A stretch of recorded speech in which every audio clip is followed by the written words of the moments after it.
I job शोधायला चालले. या घराच्या बाहेर पाऊल बी ठेवायचं नाही सांगू ठेवते मी तुला. का का म्हणजे म्या सांगतोय म्हणून. गप गुमान आज जाऊन बस. हे बघ आई, हे बघ काय, हे बघ ते आई बरोबरच बोलाले.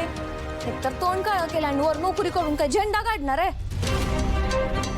ते काय नाही सानिका, बॅग ठेवायची आणि गप जेवण बनवायला जायचं.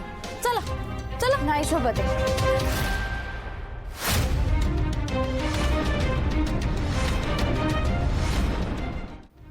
ह्या हातावर हात धरून घरात मुकट्याने नाही बसून राहू शकत. मला माझ्या आणि माझ्या होणाऱ्या बाळाच्या भविष्याचा विचार करावा लागेल. आणि तसं पण तुम्ही तर त्याला सांभाळायला साफ नकार दिलाय ना. सानू तोंडाला आवर घाल तुझ्या. हे काय चुकीचं बोलले मी. माझं बाळ जेव्हा जगात येईल तेव्हा त्याची सगळी जबाबदारी आणि काळजी मलाच घ्यावी लागणार आहे ना. तर माझी काय पडलेलीच नाही. हे बघ आई, मी तुला स्पष्ट सांगते, मला आता तुझ्यावर मुळीच अवलंबून राहायचं नाही. आई बघितलं आई, केवढं चुरू चुरू बोलायला लागली. आई हे तोंड जरी सानूचं असलं का नाही, हे शब्द श्रावणीचे लिहून घ्या आमच्याकडनं.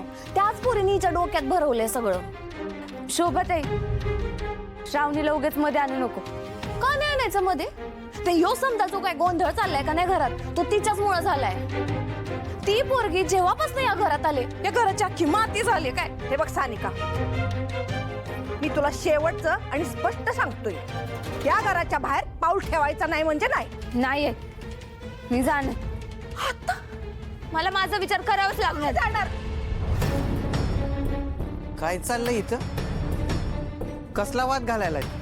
अण्णा, मी जॉबच्या इंटरव्ह्यू साठी चालले, पण ह्या दोघी मला जाऊनच देत नाहीये. पण जेवण बनवायला सांगतायत. काय हो ग कारभार हा? ती पोरगी स्वाभिमानानं स्वतःच्या पायावर उभी राहायला लागली, त्यात बी तू मसनी अडचण आहे वय. आणि दोन दोन बायका घरात असून एक यायचं जेवण बनवायला कुरकुर करायला. असं असेल ना तर बाजूला व्हा, म्या करतो समजांचा स्वयंपाक. हो तुम्ही गप्प बसा. आणि काय हो प्रत्येक गोष्टीत तुम्ही कशाला लुडबुड करताय? आणि अण्णा, ह्यो जो काय जेवणाचा गोंधळ चाललाय का नाही, ह्यो तुमच्या लाडक्या सुनेमुळे झालाय. शोभे, ती रोज एकटी रांधून तुम्हा सर्वांचे लाड पुरवायली हा.